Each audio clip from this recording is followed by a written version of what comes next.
Nasaan ba si Daddy? Saan pumunta? Ha? Kinain ng mumu. Eh, wala ka ng Daddy. Kinain pala ng mumu.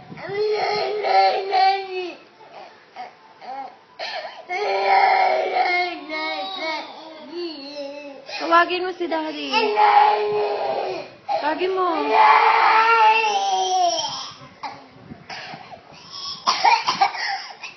Tawagin mo yung friends mo.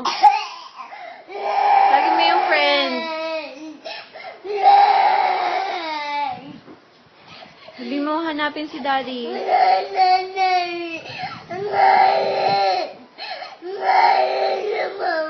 Kinoy na mumu. Nag-office si Daddy. Nag-office si Daddy.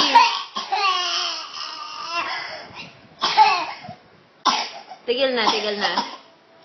Tigil na, liga na, liga na. Kami.